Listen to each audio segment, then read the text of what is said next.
नमस्कार दोस्तों। अब हम इस चैप्टर में आप आगे बढ़ते हुए हम चीज़ों को समझेंगे। जैसा कि हमने पहले समझ रखा अंकगणित की आधारभूत प्रमेय क्या होती हैं और उन पे किस तरह की सवालें और किस तरह से हम लॉसा और मसो जिसको एचसीएफ और एलसीएम बोलते हैं किस तरह से निकाल सकते हैं, और उसके आधार पर हमने प्रश्नावली 1.1 को भी हल कर लिया है। तो सभी क्वेश्चन करने के बाद, सभी कंसेप्ट समझने के बाद हम उम्मीद करते हैं कि आप सारी चीज़ें समझ पाए होंगे। अब हम आगे बढ़ेंगे और अब हम इस चैप्टर की दूसरी प्रमेय को देखेंगे। दूसरी प्रमेय क्या है हमारी, वो है प्रमेय नंबर 2, जिसको हम प्रमेय 1.2 बोलेंगे। ठीक है, तो प्रमेय संख्या 2 क्या कह रही है? कह रही है कि यदि P एक अभाज्य संख्या हो और a स्क्वायर को P विभाजित करती हो तो P a को भी विभाजित करेगी। यह हमारी दूसरी प्रमेय है इस चैप्टर की। तो आइए देखते हैं क्या करना है। ठीक, तो आइए देखते हैं प्रमेय में क्या करना है। प्रमेय ये कह रही है कि यदि P एक अभाज्य संख्या आप जानते हैं अभाज्य संख्या क्या है।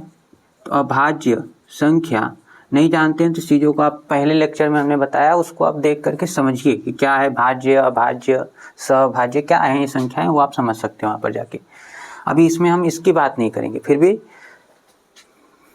तेजी के साथ देखते हैं कि क्या है अभाज्य संख्या। तो अभाज्य संख्या भी होती है जो एक से और स्वयं से कटती है, खुद से कटती है ना। जैसे दो एक से कटेगा और 2 से कटेगा, फिर 3 भी 1 से कटेगा, 3 से कटेगा। तो ये सब अभाज्य संख्याएं हो गई।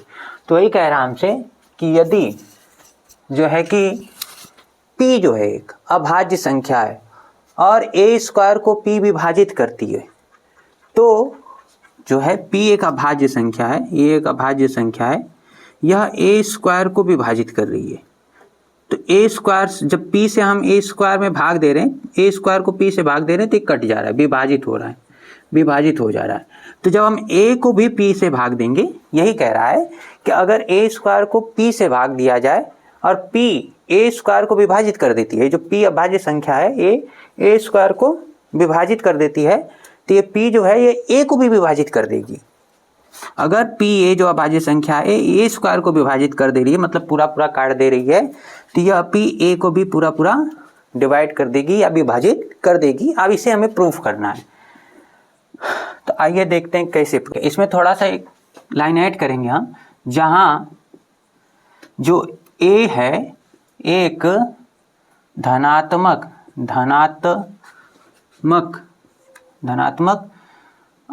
भाज्य पूर्णांक है।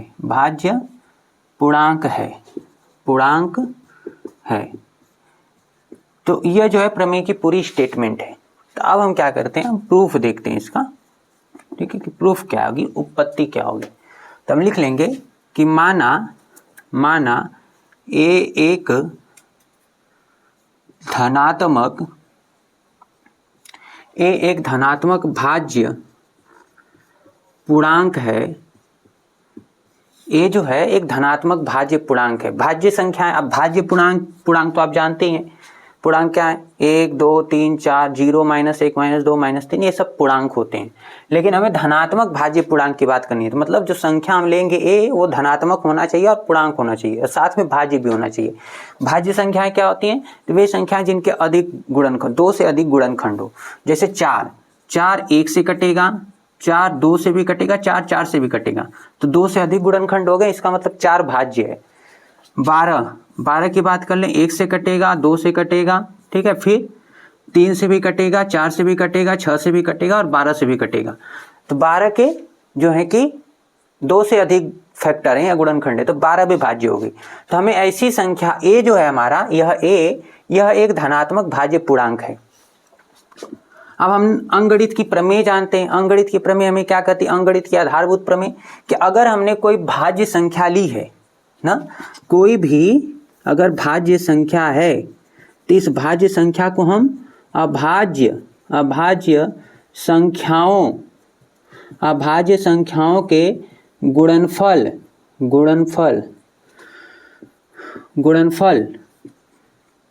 के बराबर होगी ना। कोई भी भाज्य संख्या जो होती है वो अभाज्य संख्याओं का गुणनफल होती है।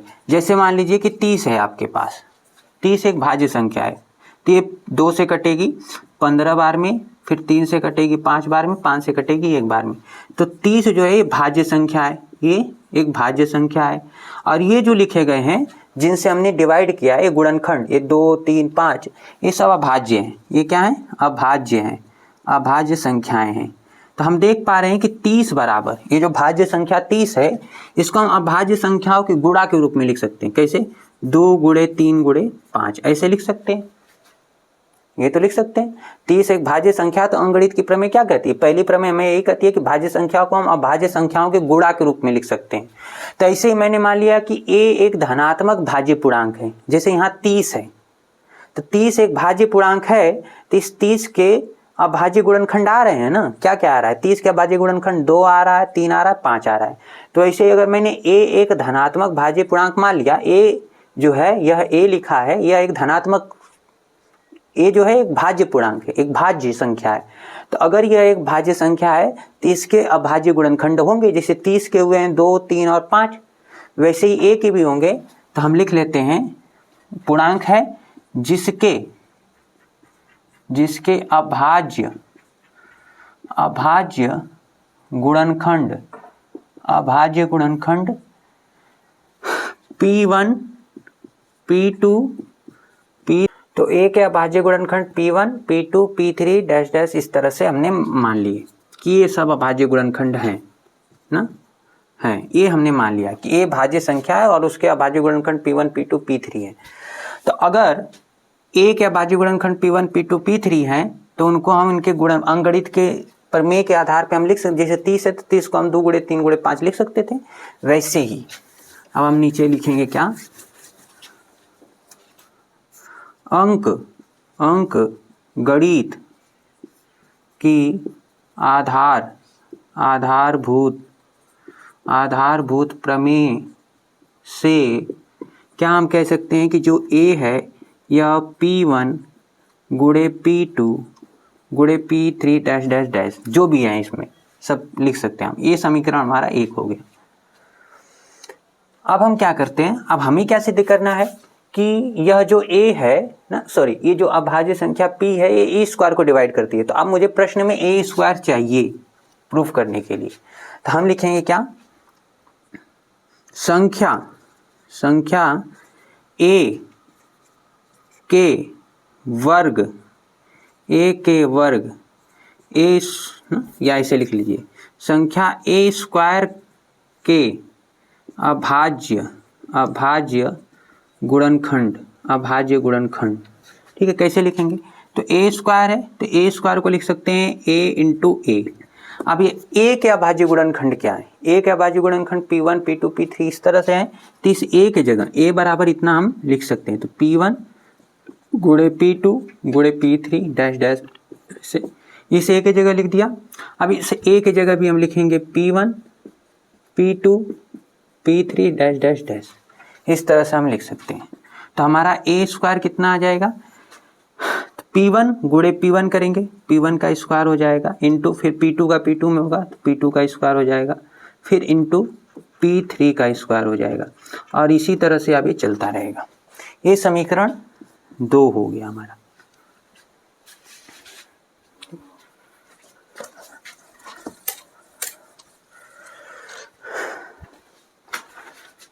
ठीक है, अब इस तो ये समीकरण 2 हो गया। अब हम समीकरण 2 से देख रहे हैं कि जो a स्क्वायर है, a स्क्वायर के अभाज्य गुणनखंड P1 P2 P3 है। ठीक है, तो यहाँ से हम कह सकते हैं कि a स्क्वायर के अभाज्य गुणनखंड P1 P2 P3 यही है, या तो P1 है, P2 है, P3, इसी तरह से ये है इसके अभाज्य गुणनखंड है ए स्क्वायर की। तो ए स्क्वायर के अभाज्य गुणनखंड P1 P2 P3 है, अतः ए स्क्वायर P1 अभाज्य संख्या P1 P2 P3 ना, इनमें से किसी से भी विभाजित होगी। P1 P2 P3, P1 P2 या P3 ऐसे लिख लेते, P1 से या फिर P2 से या फिर P3 से, इसी तरह से जितने भी नंबर आ रहे हैं इनमें से किसी से भी डिवाइड हो सकती है। ए स्क्वायर के अभाज्य गुणनखंड क्या है? P1 है, P2 है, P3 है, गुणनखंड में यही ना आए हैं P1 P2 P3। इसका मतलब ए स्क्वायर P1 से, P2 से या P3 से कट सकता है, तभी इसके गुणनखंड हुए। क्योंकि गुणनखंड का मतलब ये होता है कि गुणनखंड जो काट दे संख्या को। तो ए स्क्वायर के अभाज्य गुणनखंड P1 P2 P3 मतलब ये P1 P2 P3 से किसी से भी ये ए स्क्वायर कट सकता है। तो ए स्क्वायर का भाज्य संख्या P1 P2 या P3 से विभाजित होगा, मतलब ए स्क्वायर अभाज्य संख्या P1 P2 या फिर P3 से विभाजित होगा। अब हम देख रहे हैं कि समीकरण 1 से ए के भी अभाज्य गुणनखंड P1 P2 P3 यही है। समीकरण 1 से देखें तो इसके भी अभाज्य गुणनखंड P1 P2 P3 यही सब है। इसका मतलब ये है कि अतः ए अभाज्य संख्या P1 या फिर P2 या फिर P3 इनमें से ही किसी से विभाजित होगी, या तो P1 से होगी, या तो P2 से होगी, या फिर P3 से होगी। क्यों होगी? क्योंकि A के अभाज्य गुणनखंड है P1 P2 P3, A के अभाज्य गुणनखंड है P1 P2 P3, इसीलिए यह A जो है P1 से या फिर P2 से या फिर P3 से कटेगा। अभाज्य संख्या P1 या P2 या P3 से विभाजित होगा, ठीक है। अतः यह सिद्ध होता है कि यदि कोई अभाज्य संख्या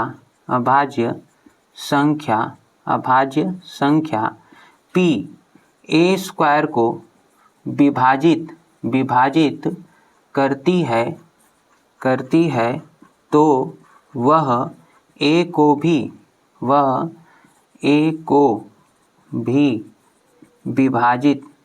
विभाजित करेगी, ठीक है। हम देख रहे हैं कि पहले से देखिए ए स्क्वायर में भी अभाज्य गुणनखंड P1 P2 P3 आ रहे हैं, मतलब ए स्क्वायर P1 से, P2 से या फिर P3 से कट सकता है, और ए के भी अभाज्य गुणनखंड P1 P2 P3 ही आ रहे हैं। अब स्क्वायर को मत देखिए, स्क्वायर का मतलब है कि P1 2 बार है, P2 2 बार है, P3 2 बार है, मतलब ए स्क्वायर जो है, ए स्क्वायर में P1 जो अभाज्य संख्या है यह 2 बार आई है, 3 बार आई है, तो उससे हमें नहीं मतलब है। हम ये देखेंगे कि गुणनखंड क्या है, तो गुणनखंड P1 2 बार आया है, तो गुणनखंड तो एक ही है ना, 2, एक ही गुणनखंड है P1, आया बस 2 बार है। इसका मतलब ए स्क्वायर को P1 काट सकता है। अब ए स्क्वायर को अगर P1 काट रहा है तो P1 फिर ए को भी तो काट रहा है। ए स्क्वायर को अगर P2 काट रहा है तो फिर ये P2 ए को भी काट रहा है, क्योंकि इसके गुणनखंड में भी आ रहा है। अब ए स्क्वायर के गुणनखंड में P3 आ रहा है, मतलब ए स्क्वायर को P3 काट रहा है, तो ये फिर ए के भी तो गुणनखंड में P3 है, इसका मतलब ए को भी P3 काट रहा है। तो जो अभाज्य संख्याएं इसको काट रही हैं वो अभाज्य संख्याएं ए को भी काट रही हैं। जो अभाज्य संख्याएं ए स्क्वायर को काट रही हैं वही अभाज्य संख्याएं ए को भी काट रही हैं। और यही हमें दिखाना था कि यदि कोई P एक अभाज्य संख्या है और वह ए स्क्वायर को P जो है काट रही है, विभाजित कर रही है, तो वह P जो है ए को भी विभाजित करेगी। तो ये है जो कि हमारी प्रमेय है, प्रमेय नंबर 1.2 2। अब इसको एक उदाहरण के जरिए समझते हैं कि क्या है ये प्रमेय। प्रूफ तो इसका यही है। उदाहरण कैसे हम ले सकते हैं यहाँ पर, तो इसको नोट करेंगे पहले। नोट करने के बाद जो है हम देखेंगे कि एक उदाहरण के जरिए कैसे हम इसको क्लियर कर सकते हैं।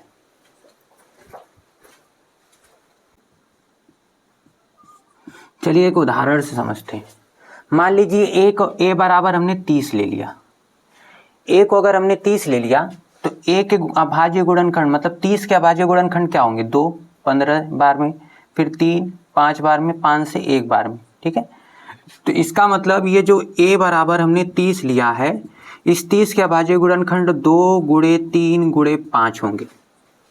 ठीक है, इस 30 के अभाज्य गुणनखंड 2 3 या 5, 2 गुणे 3 गुणे 5 मतलब 2 से कट सकता है 30, 3 से 5 से कट सकता है, और इन संख्याओं से ही कट सकता है। ठीक है, इन्हीं अभाज्य संख्याओं से कटेगा, और कोई अभाज्य संख्या नहीं होगी जो 30 को काटेगी। तो 30 को काटने वाली अभाज्य संख्याएं खाली 2 3 और 5 ही हैं। अब 6 से भी कटेगा 30 जो है ये 30 6 से भी कटेगा 5 बार में, लेकिन ये 6 अभाज्य संख्या नहीं है, एक भाज्य संख्या है। 30 को केवल यही 3 अभाज्य संख्याएं काट सकती हैं, 2 3 और 5। इसके अलावा कोई भी अभाज्य संख्या, जैसे अगली अभाज्य संख्या 7 होगी, 5 के बाद 7 होगी। 2 से तो कट ही रहा है, 3 से कट ही रहा है, 5 से कट रहा है, 7 से अगर आप काटने की कोशिश करेंगे तो 30 7 से नहीं कटेगा। 7 के बाद अभाज्य संख्या 11 होती है, तो अगर 30 को 11 से भी काटेंगे तो नहीं कटेगा। और 30 को अगर हम 11 के बाद अभाज्य संख्या जो है 13 होगी, 13 से भी नहीं कटेगा 30।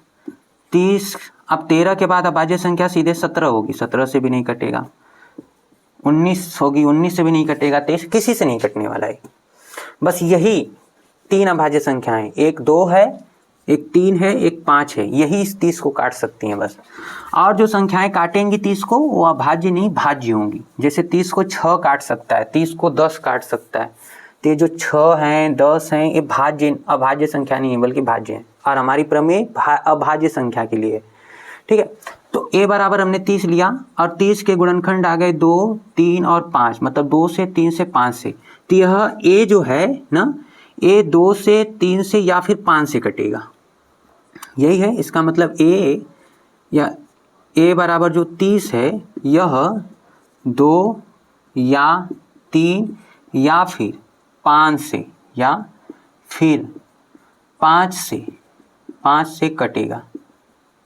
5 यही वो अभाज्य संख्या, इन्हीं से कटेगा। ठीक है, अब इसका a स्क्वायर निकालिए, मतलब 30 का स्क्वायर करिए। 30 का स्क्वायर आएगा 900, 900 के फैक्टर करिए, तो 900 के फैक्टर करते हैं, 2 से कटेगा तो कितना आ जाएगा 450, फिर 2 से कटेगा तो 2 2 और 5। अब ये किससे कट रहा है, 3 से कट रहा है। ठीक है, 7 तरीके 21 और फिर 5 दिया के 15, फिर 3 से कट रहा है 25 बार में, फिर 5 से कट रहा है, फिर 5 से कट रहा है। ठीक है, तो इसके फैक्टर क्या आ रहे हैं, तो a स्क्वायर बराबर जो हमने 900 हमारा आया ये ना 900, इसके फैक्टर आ रहे हैं 2 गुणे 2 3 गुणे 3 5 गुणे 5। ठीक है, तो ये हो जा रहा है हमारा 2 का स्क्वायर 3 का स्क्वायर 5 का स्क्वायर। a स्क्वायर बराबर जो 900 है। ठीक है, तो अब बताइए कि 900 ना, जो 900 a स्क्वायर बराबर जो 900 आ रहा है, a स्क्वायर बराबर 900 ना, यह 900 जो है, जैसे a बराबर 30, यह 2 3 और 5 से कट रहा था, वैसे ही a स्क्वायर बराबर जो 900 आया है, 900 ना अभाज्य संख्या 2 या फिर देखिए 2 से कट रही है क्योंकि इसके गुणनखंड में 2 आया है, 3 आया, 5 आया, यही तीनों आए।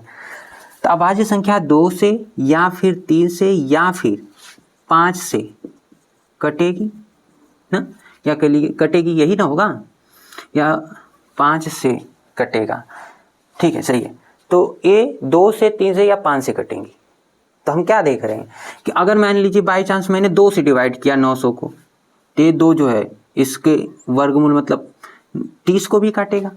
2 3 से आप अभाज्य संख्या 3 रहे, 3 अगर a स्क्वायर को काट रही है तो ये 3 जो है फिर a को भी काट रही है, मतलब 900 को काट रही है तो ये 30 को भी काट रही है। यही है, अब ज़्यादा इस पे समय नहीं बर्बाद करेंगे, बस हो गया। इस एग्जाम्पल के थ्रू हम देख पा रहे हैं कि जो हमारा a के फैक्टर आ रहे हैं 2 3 5, मतलब 2 से 3 से 5 से कट रही है, तो वो a स्क्वायर भी उन्हीं 2 3 5 से ही कट रहा है और किसी से नहीं कट रहा है। तो ये जो है हमारी प्रमेय संख्या 2 है। अब इस प्रमेय का प्रयोग करके हम सबसे इंपॉर्टेंट क्वेश्चन करेंगे। जैसे करड़ी में 2 एक अपरिमेय संख्या है, एक अपरिमेय संख्या है, ये सिद्ध करने की बात आ गई, सिद्ध प्रूफ करने की बात आ गई। तो इसी प्रमेय का प्रयोग करके हम अब इसको प्रूफ करेंगे कि कैसे करड़ी में 2 जो है एक अपरिमेय संख्या होती है।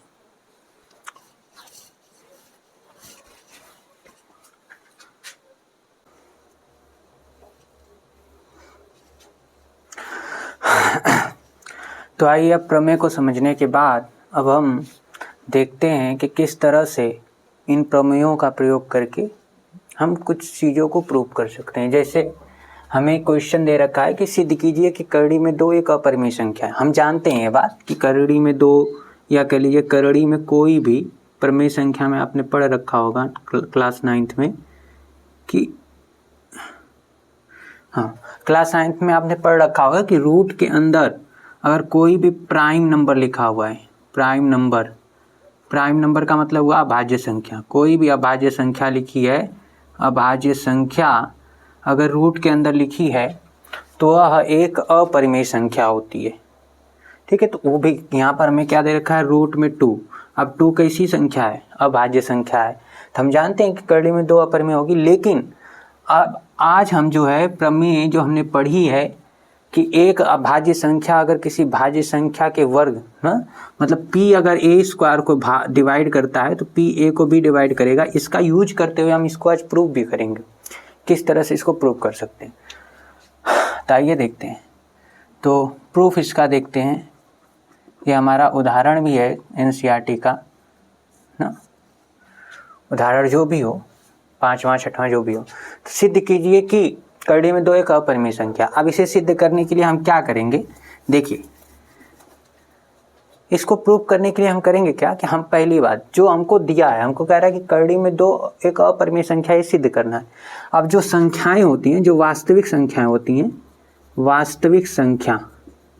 जो वास्तविक संख्या होती है वो या तो परिमेय होती है, या तो परिमेय संख्या होगी या अपरिमेय होगी, परिमेय संख्या होगी, परिमेय संख्या होगी या अपरिमेय। कोई भी वास्तविक संख्या अगर हम ले तो वास्तविक संख्या या तो परिमेय होगी या फिर अपरिमेय। तो हम करेंगे क्या कि हमें जो करड़ी में 2 दिया है इसको हम मान लेंगे कि ये परिमेय है, हम परिमेय मान लेंगे इस चीज़ को। अब हम इसको परिमेय मान के हम इसको परिमेय प्रूफ करने का, परिमेय सिद्ध करने का प्रयास करेंगे कि करड़ी में 2 एक परिमेय संख्या, ये हम सिद्ध करने का प्रयास करेंगे। और बाद में हम देखेंगे कि जो हम मान रहे हैं करड़ी में 2 एक अपरिमेय संख्या है, यह हमारे कथन का ही विरोध कर रही है। ठीक है, करड़ी में 2 जो हम परिमेय संख्या मान रहे हैं, मानने के लिए हम कुछ जब प्रूव कर रहे होंगे इसको परिमेय संख्या प्रूव करने के लिए कुछ कंडीशन हम मानेंगे। अब उस कंडीशन में हम देखेंगे कि जो कंडीशन हम अप्लाई कर रहे हैं वो कंडीशन ही हमारी गलत हो जा रही है, मतलब ये परिमेय संख्या हो ही नहीं पा रही है। तो हम परिमेय मानेंगे और हल करने का प्रयास करेंगे और पता चलेगा हमें कि हमने जो माना है परिमेय, और परिमेय होने के लिए जो कंडीशन हमने ली है वो कंडीशन सही नहीं हो रही है, गलत हो जा रही है। तो अब कंडीशन ही गलत हो गई, मतलब हमने गलत मान रखा है। कंडीशन क्यों गलत हो रही है, क्योंकि हमने इस जो चीज़ मानी है वो गलत मान रखी है, परिमेय मान रखी है। तो इस तरह से हम सिद्ध करेंगे कि करड़ी में 2 परिमेय संख्या नहीं है। अब जब करड़ी में 2 परिमेय संख्या नहीं होगी तो फिर एक ही ऑप्शन बचता है कि वो एक अपरिमेय संख्या हो जाएगी। ठीक है, तो प्रूव करने के लिए हम क्या करेंगे, जो हमें दिया है करड़ी में 2 उसको हम मान लेंगे कि वो परिमेय है। और जब परिमेय मानेंगे तो परिमेय मानने के बाद कुछ कंडीशन उसमें अप्लाई होंगी और हम देखेंगे कि हल करते जाएंगे, हम अपनी प्रमेय का प्रयोग करेंगे तो हमारी जो परिमेय के लिए जो हमने कंडीशन मानी वो कंडीशन गलत साबित होगी। अब वो कंडीशन गलत इसलिए होगी क्योंकि हमने गलत मान रखा है उसको। कंडीशन गलत हो गई, मतलब जो हम मान के चले थे वो बात गलत है। तो हम क्या मान के चले थे, परिमेय। इसका मतलब परिमेय होना, ये करड़ी में 2 परिमेय नहीं हो सकता, ये गलत है। अब जब ये परिमेय नहीं होगा तो फिर हमारे पास संख्या है तो परिमेय होती है, अपरिमेय। तो जब ये परिमेय नहीं है तो फिर क्या बचेगी, ये अपरिमेय हो जाएगी। तो इस तरह से हम प्रूफ करेंगे। फिर से सुनिए, वास्तविक संख्या दो ही तरह की होती है, या तो परिमेय, वास्तविक संख्या या तो परिमेय होंगी या अपरिमेय।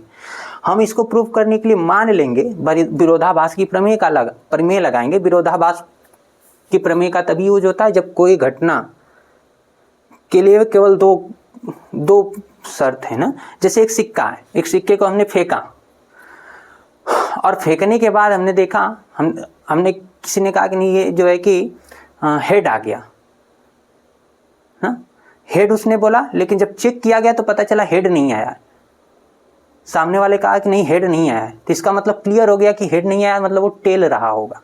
जो सिक्का, एक सिक्के को अगर हम उछाल दें तो सिक्के को उछालने के बाद अगर कोई ये कहे कि हेड नहीं आया है, इसका मतलब वो टेल रहा होगा, टेल आया होगा।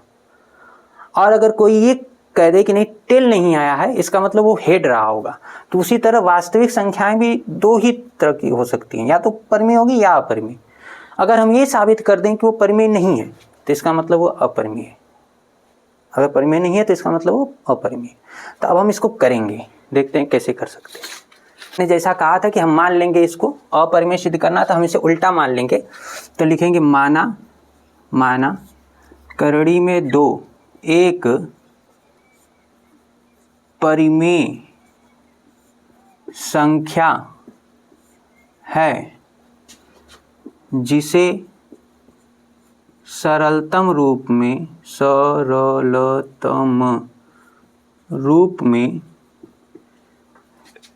a/b लिखा जाता है, a/b लिखा जाता है। और एक चीज़ आप ये भी याद रखिएगा कि जब भी किसी परिमेय संख्या को सरलतम रूप में लिखते हैं तो उसके अंश और हर का, ठीक है, अंश और हर का मौसा 1 होता है। जैसे मान लीजिए 20/, हमने 25 लिखा, ये परिमेय संख्या है। अब 20 का और 25 का मौसा आप निकालेंगे तो ये आ जाएगा आपका 2 × 2 × 5, ये आ जाएगा 5 × 5, तो मौसा आ जाएगा निकल के 5। मौसा जो है 20 और 25 का आ जाएगा 5। लेकिन ये सरलतम रूप में नहीं है, 20/25 सरलतम रूप में नहीं। सरलतम मतलब काट करके हमने छोटा कर दिया, इतना छोटा कर दिया कि अब उसके आगे वो नहीं कट सकता। तो ये सरलतम रूप में है क्या? नहीं है। तो अगर मैंने इसको सरलतम रूप में हल किया तो 4 से ऊपर कटेंगे, 5 से ऊपर काटेंगे तो 4 बार में कटेगा, और नीचे 5 से कटेगा तो 5 बार में। अब इसका जब आप मौसा निकालेंगे, 4 और 5 का मौसा, 4 और 5 का मौसा, ये सरलतम रूप हो गया। अब इसका सरलतम रूप हो गया। तो सरलतम रूप में जब हम परिमेय संख्या को सॉल्व करके सरलतम रूप में बदल दें तो सरलतम रूप में जो अंश और हर होता है ना, उसका अगर मौसा आप निकालोगे तो मौसा जो होगा, मौसा किसका, 4 और 5 का, वो 1 आएगा। और हम जानते हैं कि जब भी मौसा, दो संख्याओं का मौसा 1 आ जाए तो संख्याएं कैसी हो जाती हैं, सहअभाज्य हो जाती हैं, सहअभाज्य हो जाती हैं। इसका मतलब 4 और 5 सहअभाज्य है, लेकिन 20 और 25 सहअभाज्य नहीं होंगी। तो कोई भी परिमेय संख्या लिखिए, उसको जब आप हल करोगे तो हल करने के बाद जो सबसे छोटा रूप मिलता है, सरलतम रूप, उस सरलतम रूप में अंश और हर का जब भी आप मौसा निकालोगे 1 आएगा। मतलब अंश और हर क्या होंगे, अंश और हर सहअभाज्य होंगे। तो हमने क्या लिखा है, माना करड़ी में 2 एक परिमेय संख्या है जिसे सरलतम रूप में a/b लिखा जाता है। अब सरलतम रूप में लिखा है, अतः a और b का HCF 1 होगा। अर्थात ये जो a और b हैं, a और b सहअभाज्य होंगी। ठीक है। तो ये स्टेटमेंट आपको हर जगह लिखना है। जैसे √2 को अगर आप परिमेय सिद्ध कर रहे हैं वहाँ भी आप इसको लिखेंगे। √3 लिखना है तो √3 में भी ये स्टेटमेंट लिखा जाएगा, बस यहाँ √3 लिखा जाएगा। अगर करड़ी में 5 को अपरिमेय प्रूफ कर रहे हैं तो इसी तरीके से लिखा जाएगा स्टेटमेंट, बस यहाँ √5 लिखा जाएगा। बाकी पूरा स्टेटमेंट सेम रहने वाला है। ठीक है, अब इसके आगे हम बढ़ते हैं। तो ये सअभाज्य हो जाएंगी, ए और बी क्या हो जाएंगी, सअभाज्य। अब हमने इसको करड़ी में 2 को परिमेय संख्या माना है, परिमेय संख्या को लिख कैसे रहे हैं, a बटा बी। करड़ी में 2 को परिमेय संख्या माना है, परिमेय संख्या को लिख रहे हैं a बटा बी। इसका मतलब करड़ी में 2 जो है इसे हम a बाई बी लिख सकते हैं, इसको इक्वेशन नंबर 1 हमने बना दिया। अब हम लिख लेते हैं दोनों पक्षों का वर्ग करने पर जब आप वर्ग करेंगे तो करड़ी में 2 का वर्ग हो जाएगा, इधर a बटा बी का वर्ग हो जाएगा। स्क्वायर से करड़ी हट जाएगी तो इधर 2 आएगा, इधर a स्क्वायर बटा बी स्क्वायर आएगा। अब हम इसको लिख सकते हैं बी स्क्वायर बराबर a स्क्वायर बटा 2। इसका मतलब ये है कि जब हम a स्क्वायर में 2 से भाग दे रहे हैं, a स्क्वायर में 2 से भाग दे रहे हैं तो ये b स्क्वायर बार में कट जा रहा है, ठीक है। इस a स्क्वायर में जब 2 से भाग दे रहे हैं तो ये b स्क्वायर बार में क्या हो रहा है, पूरा पूरा डिवाइड हो रहा है। a स्क्वायर में 2 से भाग देने पे a स्क्वायर पूरा पूरा b स्क्वायर बार में कट जा रहा है। इसका मतलब क्या हुआ, इसका मतलब ये हुआ कि 2 से a स्क्वायर में भाग पूरी जा रही है। अब 2 से अगर a स्क्वायर में पूरी भाग जा रही है, इसका मतलब 2 जो है a स्क्वायर को विभाजित कर रहा है, विभाजित करता है, ठीक है, ये कर सकते हैं। यहाँ देखिए a स्क्वायर में 2 से भाग दे रहे, पूरा पूरा कट जा रहा है, कुछ प्लस माइनस में बच नहीं रहा है, तो इसका मतलब a स्क्वायर में 2 से पूरा भाग लग जा रही है। तो हम कह सकते हैं क्या कि जो ये 2 है, 2, ठीक है, a स्क्वायर को विभाजित करता है, a स्क्वायर को विभाजित करता है, 2 जो है a स्क्वायर को विभाजित करता है। तो अब हमें वो प्रमेय का प्रयोग करना पड़ेगा। हमने आपको बताया था कि जैसे 2 a स्क्वायर को काट रहा है तो 2 क्या है, 2 अभाज्य संख्या है, अभाज्य संख्या है। अब कोई भी अभाज्य संख्या अगर a स्क्वायर को काट रही है, कोई भी अभाज्य संख्या अगर a स्क्वायर को काट रही है तो वह a को भी काटेगी। यही प्रमेय हम अभी पढ़ के आ रहे हैं, प्रमेय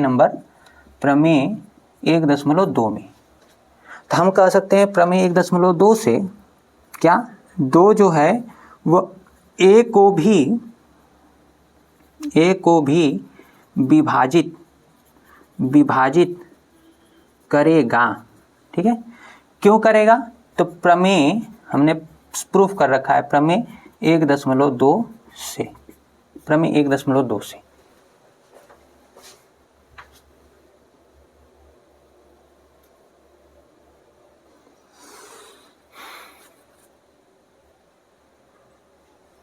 ठीक, तो हमने ये लिख दिया कि 2 जो है स्क्वायर को भी विभाजित करेगा, क्यों, प्रमेय 1.2 से, ठीक है। अब सुनिएगा, अब a स्क्वायर को 2 जो है b स्क्वायर बार में काट रहा था, जब a स्क्वायर में 2 से भाग दे रहे हैं वो b स्क्वायर बार में कट रहा था, तो a भी तो कुछ बार में कटेगा, 2 बार में, 3 बार में, 4 बार में कटेगा। तो अब a से जब 2 में भाग देंगे तो मान लेते हैं कि ये c बार में कट जा रहा है। a square b square bar में कट रहा था, a स्क्वायर 2 से b स्क्वायर बार में कट रहा था, लेकिन a थोड़ा b स्क्वायर बार में कट रहा था। तो a कितनी बार में कटेगा, तो मान लेते हैं, हमें नहीं पता है कितनी बार में कटेगा, तो हम मान लेते हैं c बार में कटेगा। अगर a में 2 से भाग देने पे c बार में कट रहा है तो a बराबर 2c हो जाएगा। a क्या निकल के आ जाएगा, 2 का गुणा हो जाएगा, a बराबर 2c हो जाएगा। तो यहाँ पर हम लिख सकते हैं, अब यहाँ पर माना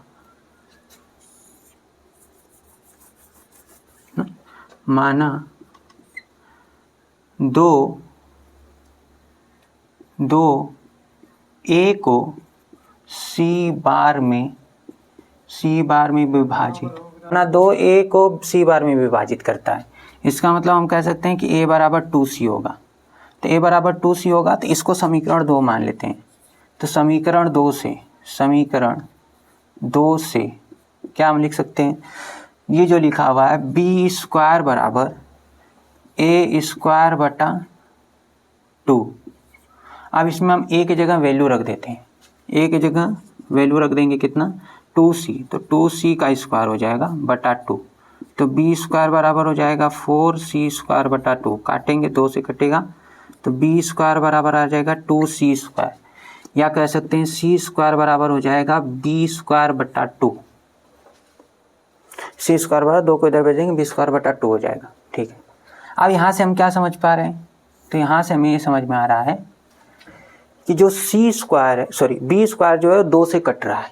कितनी बार में? सी स्क्वायर बार में। तो हम लिखेंगे क्या लिखेंगे, इसको समीकरण हम 3 मान लेते हैं। तो हम कह सकते हैं कि 2 जो है बी स्क्वायर को विभाजित करता है। तो ये जो 2 है ये बी स्क्वायर को विभाजित कर रहा है।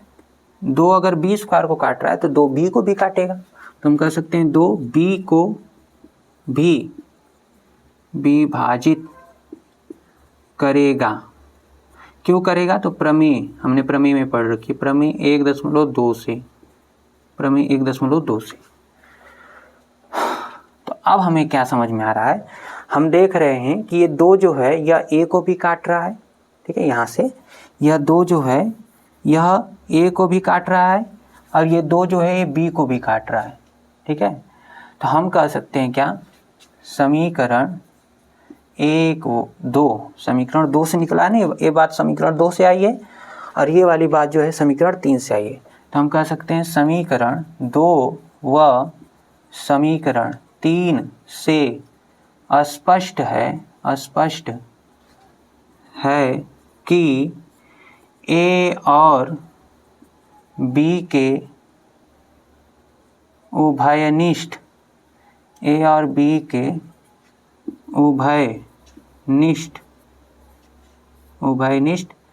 गुणनखंड 2 होगा। ठीक है, अब इनका उभयनिष्ठ गुणनखंड 2 हो गया। अगर उभयनिष्ठ गुणनखंड 2 हो गया ए और बी को, इसका मतलब ए और बी दोनों को, ए को भी और बी को भी 2 जो है काट रहा है। और हमने क्या मान रखा था, हमने मान रखा था कि ए और बी का एचसीएफ होगा, मतलब ए और बी सहअभाज्य होंगी। तो जो संख्याएं सहअभाज्य होती हैं वो एक के अलावा किसी से नहीं घटती है। ठीक है, ए और बी अगर सहअभाज्य हैं, हमने शुरू में ही ये चीज़ लिख रखी है कि ए और बी, इस तरह से हमने ए और बी को लिया है कि वो ए और बी सहअभाज्य हैं। अगर ए और बी सहअभाज्य हैं तो ए और बी दोनों बस खाली 1 से कटेंगी। एक के अलावा और कोई संख्या ए और बी को नहीं काट सकती, लेकिन यहाँ तो काट रही है, 2 काट रहा है, 2 ए को और बी को दोनों को काट रहा है। तो ये तो हमारा माना गया कथन ही गलत हो गया इससे। तो हम कह सकते हैं उभयनिष्ठ गुणनखंड 2 होगा, जो कि हमारे कथन ए और बी के सहअभाज्य होने का विरोध करता है। ठीक है, हम लिख सकते हैं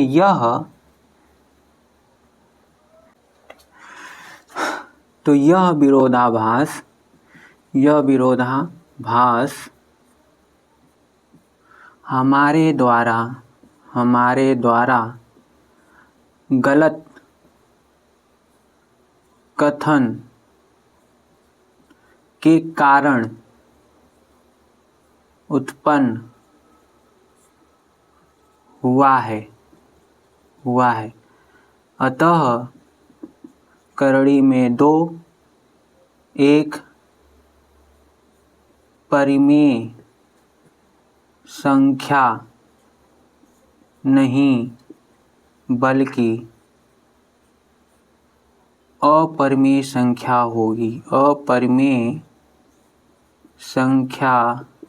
होगी। और यही हमको दिखाना था कि करड़ी में 2 एक अपरिमेय संख्या है। तो हमने क्या किया, हमने सबसे पहले करड़ी में 2 को एक परिमेय संख्या मान लिया। अब करड़ी में 2 जो ये परिमेय संख्या है ना, जिसे हम सरलतम रूप में a बटा b लिख रहे हैं। अगर सरलतम रूप में a बटा b लिखा जा रहा है तो सरलतम रूप में लिखी गई परिमेय संख्या के अंश और हर का, जैसे यहाँ अंश a और हर b है, तो अंश a और हर b का एचसीएफ 1 हो जाएगा। एचसीएफ 1 होने का मतलब हुआ कि a और b एक के अलावा किसी से नहीं कटेंगी। तो ए और बी अगर एक के अलावा किसी से नहीं कट रही है तो वो सहभाज्य होंगी, मतलब ए और बी सहभाज्य है। अब हमने जो माना है करड़ी में 2 को परिमेय संख्या, तो करड़ी में 2 बराबर इसको ए बटा बी लिख सकते हैं, तो लिख दिया ए बटा बी। दोनों तरफ वर्ग करेंगे तो ये करड़ी में 2 का वर्ग होगा, इधर ए बटा बी का वर्ग होगा। करड़ी में 2 का वर्ग 2, ए स्क्वायर बटा बी स्क्वायर आ जाएगा। अब इसको हम एक्सचेंज कर लेते हैं, तो इधर इसको भेजते हैं, इसको उधर, तो बी स्क्वायर बराबर ए स्क्वायर बटा 2 हो गया। इसका मतलब ए स्क्वायर से जब हम 2 से भाग दे रहे हैं स्क्वायर में तो कट जा रहा है, कितनी बार में, बी स्क्वायर बार में। तो इसका मतलब ये हुआ कि ए स्क्वायर को 2 काट रहा है, तो 2 जो है ए स्क्वायर को विभाजित करता है। अब 2 अभाज्य संख्या है, और कोई भी अभाज्य संख्या अगर ए स्क्वायर को काट रही है तो वो ए को भी काटेगी, ये हमारी प्रमेय होती है जो हमने अभी प्रूव किया है। तो इसका मतलब 2 अभाज्य संख्या और वह ए स्क्वायर को काट रही है तो 2 ए को भी काटेगी। अगर 2 ए को भी काटेगी तो मान लेते हैं कि 2 जो है ए को सी बार में काट रही है, सी बार में विभाजित कर रही है, इसका मतलब ए बराबर 2c लिख सकते हैं। अब ए बराबर 2c आ गया तो इस ए की वैल्यू जो है हम समीकरण 2 में रख देते हैं यहाँ पर। तो समीकरण 2 है बी स्क्वायर बटा ए स्क्वायर, बी स्क्वायर बराबर ए स्क्वायर बटा 2, ए की जगह रख दिया 2c, तो 2c का स्क्वायर हो जाएगा क्योंकि ए का स्क्वायर था। तो यहाँ बी स्क्वायर बराबर ये 2 का स्क्वायर करेंगे 4 आएगा, सी का स्क्वायर सी स्क्वायर बटा 2 आ जाएगा। 2 से 4 को काटेंगे 2 बार में, तो बी स्क्वायर बराबर 2c स्क्वायर आएगा। तो सी स्क्वायर बराबर क्या हो जाएगा, तो ये 2 इधर डिवाइड में चला जाएगा, बी स्क्वायर बटा सी। अब इस समीकरण 3 से हम देख रहे हैं कि बी स्क्वायर को 2 काट रहा है, तो बी स्क्वायर को 2 जो है बी स्क्वायर को विभाजित करता है। अगर 2 बी स्क्वायर को विभाजित करता है तो 2 बी को भी विभाजित करेगा प्रमेय से, कि 2 अभाज्य संख्या है तो अगर कोई अभाज्य संख्या बी स्क्वायर को काट रही तो वो बी को भी काटेगी। तो इस तरह से हमें समीकरण 2 से पता चला कि 2 जो है ए को काट रहा है, और समीकरण 3 से पता चला कि जो है 2 वह बी को काट रहा है, तो 2 ए और बी दोनों को काट रहा है। तो समीकरण 2 व समीकरण 3 से स्पष्ट है कि ए और बी के उभयनिष्ठ गुणनखंड 2 हो जाएगा। ए और बी के नहीं, ए और बी का उभयनिष्ठ गुणनखंड 2 हो जाएगा, जो कि हमारे कथन ए और बी के सहभाज्य होने का विरोध करता है। क्यों? क्योंकि उभयनिष्ठ गुणनखंड 2 हो गया, मतलब ए और बी दोनों 2 से कट रहे हैं, लेकिन हमने माना ही है कि ए और बी सहभाज्य, ए और बी सहभाज्य तो एक के अलावा कटेंगे नहीं किसी से, लेकिन यहाँ तो 2 से कट रहा है। तो ये जो है एक गलत जो है, हमारा स्टेटमेंट गलत क्यों हो रहा है? हमारा स्टेटमेंट गलत इसलिए हो रहा है क्योंकि हमने गलत मान ही रखा है। हमने क्या मान रखा है? हमने यही मान रखा है कि करड़ी में 2 परिमेय संख्या है, तो करड़ी में 2 परिमेय संख्या है ये हमने माना, और जब हमने हल किया तो हमारा स्टेटमेंट गलत निकल रहा है। तो जो कंडीशन हमने मानी है कि ये सहभाज्य ए और बी सहभाज्य होंगे, वो कंडीशन गलत हो गई। गलत इसलिए हुई क्योंकि करड़ी में 2 को हमने परिमेय माना था, तो इसका मतलब करड़ी में 2 परिमेय नहीं होगा। तो यह विरोधाभास हमारे द्वारा गलत कथन के कारण उत्पन्न होता है। अतः करड़ी में 2 एक परिमेय संख्या नहीं बल्कि एक अपरिमेय संख्या होगी। इस तरह से हम करेंगे। अब समझते हैं, ये लैंग्वेज हमें याद होनी चाहिए, ये लैंग्वेज किस तरह से हमें अपनी बातों को लिखना है वो हमें पता होना चाहिए बस। अब अगर इस क्वेश्चन में यहाँ करड़ी में 3 दे दे, ठीक है,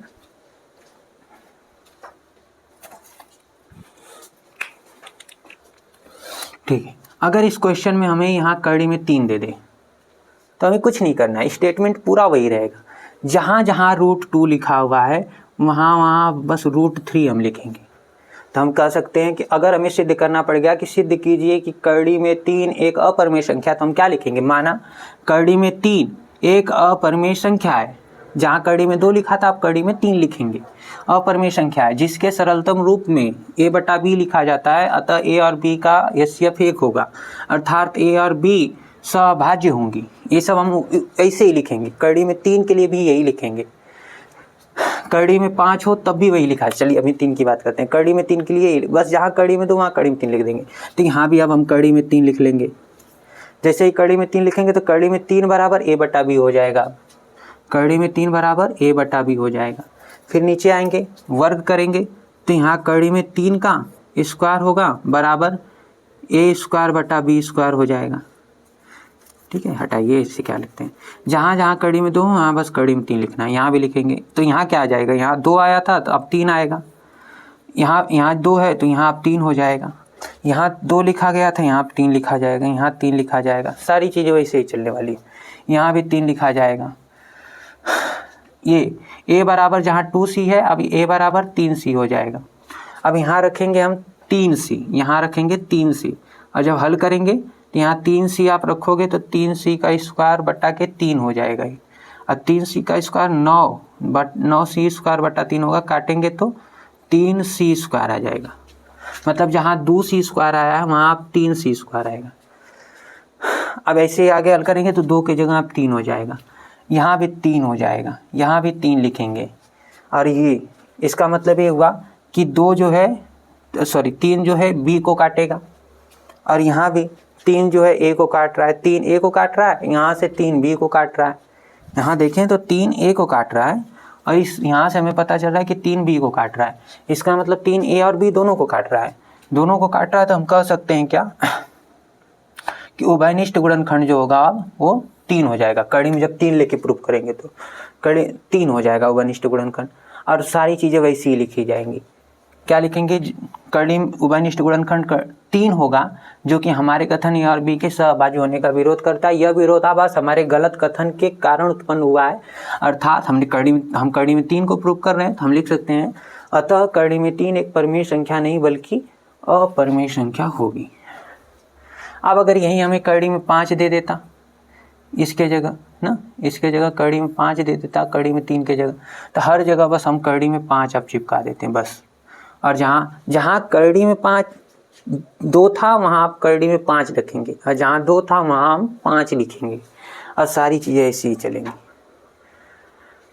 तो अब हमें कड़ी में 2 दे, जैसे कड़ी में 2 का हमने किया, वैसे जैसे हमने कड़ी में 2 का किया वैसे ही आप कड़ी में हम 3 का कर सकते हैं। सेम स्टेटमेंट रहेगा, बस नंबर बदल गए हैं।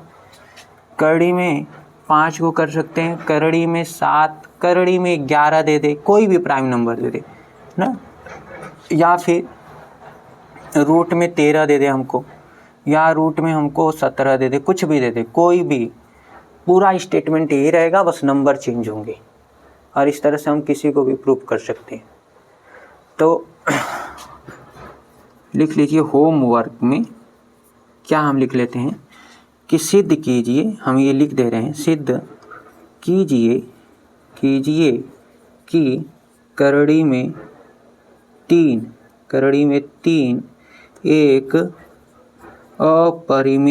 अपरिमेय संख्या है। ये हो गया होमवर्क। एकदम सेम प्रोसीजर, सेम स्टेटमेंट रहेगा, बस नंबर चेंज हो गया है। ठीक है, और ये क्वेश्चन एग्जाम में आते हैं, तो ध्यान से करेंगे इसको।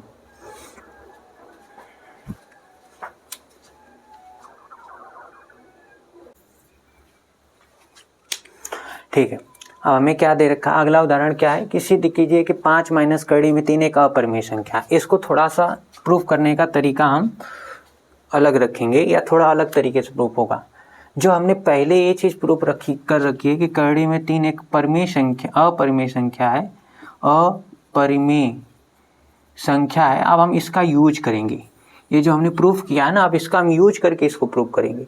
बेसिक तरीके से नहीं जाएंगे, जिस तरह से हमने कड़ी में 3 को अपरिमेय प्रूफ किया था उस तरीके से अब हम इसे नहीं हल करेंगे। अब इसे हम, ये जो कड़ी में 3 अपरिमेय संख्या है जो हम जान चुके हैं, जो हमने प्रूफ कर रखा है, अब इसका हम यूज करेंगे और इसको दूसरे तरीके से प्रूफ करेंगे। तो क्या करेंगे, मान लेंगे, माना 5 माइनस कड़ी में 3 एक परिमेय संख्या है जिसे सरलतम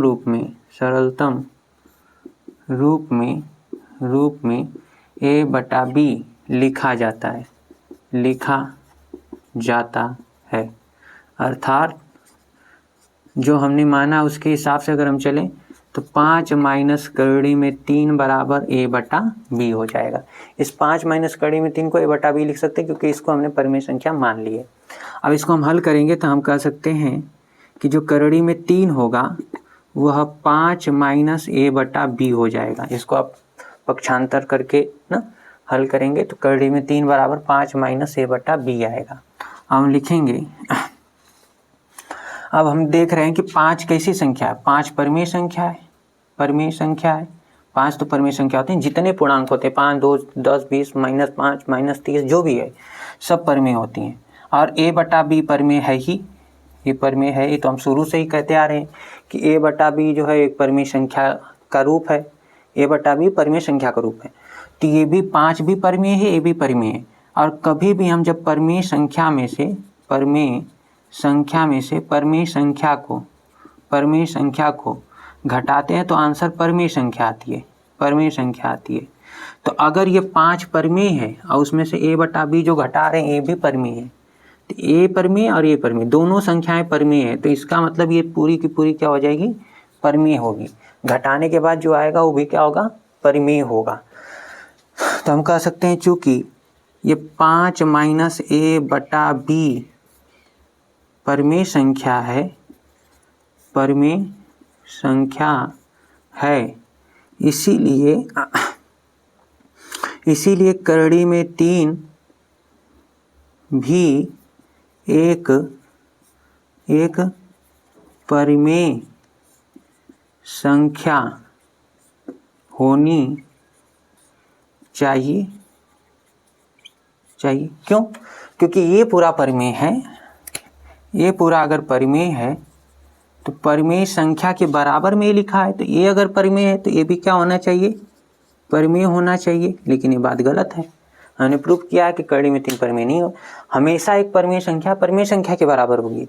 तो ये तो प्रूफ हो रहा है ना कि 5 और ये बटा भी परिमेय है, तो इसका अंतर ये भी परिमेय होगा।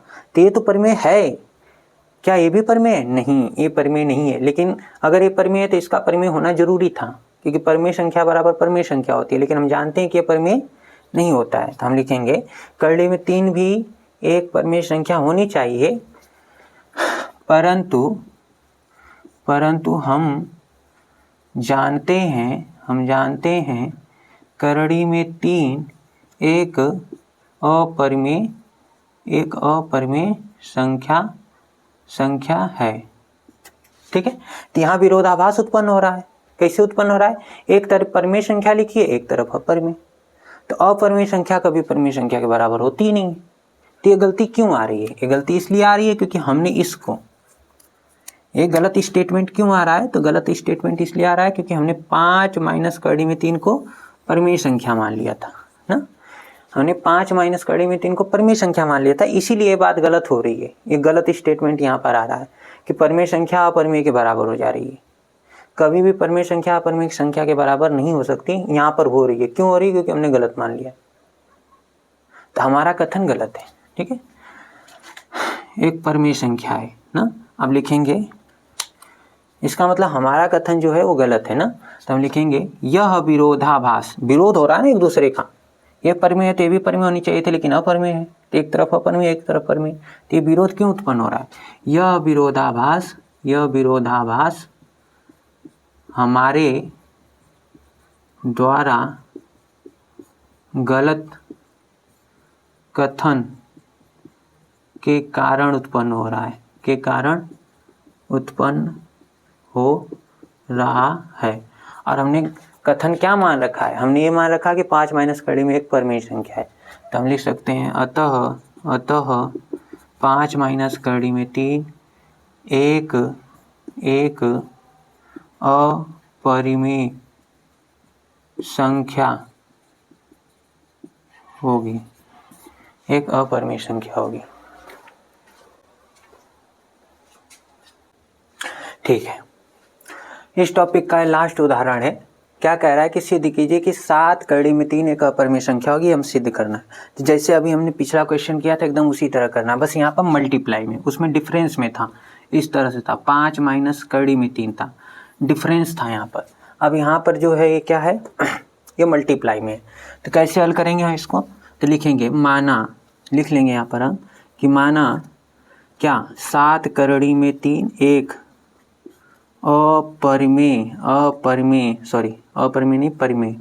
एक परिमेय संख्या है ना, परिमेय संख्या है।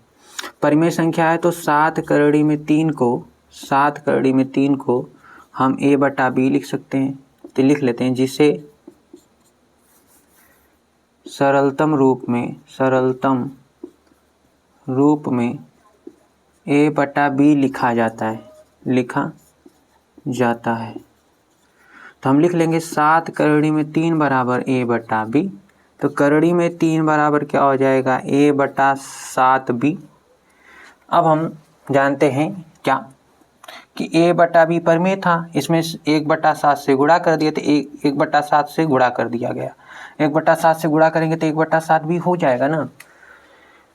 a/b हमने परमेय मान ही रखा है, तो a/b परमेय है, यह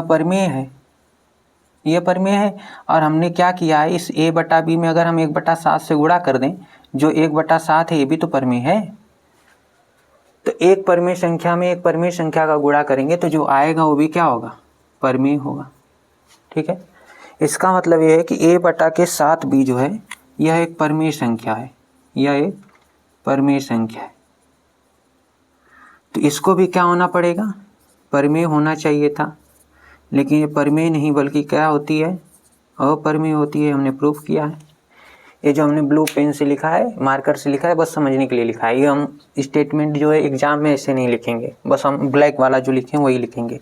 तो हम लिखेंगे यहाँ पर क्या, चूंकि a/7b एक परमेय संख्या है, इसलिए जो हमारा करड़ी में 3 है, यह भी ना, करड़ी में 3 भी एक परिमेय संख्या होनी चाहिए।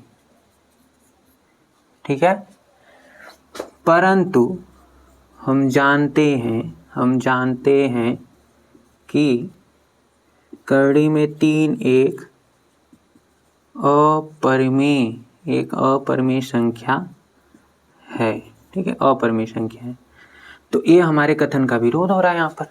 ठीक है, यह विरोधाभास क्यों आ रहा है, क्योंकि हमने एक स्टेटमेंट मान रखा है कि 7 करड़ी में 3 एक परमेय संख्या होगी। लेकिन हम देख रहे हैं कि जब हम इसको 7 करड़ी में 3 परमेय संख्या मान के चल रहे हैं और इसको आगे हल कर रहे हैं, तो हम देख रहे हैं कि हमारा दाहिना पक्ष परमेय संख्या है लेकिन बायां पक्ष अपरमेय मिल रहा है।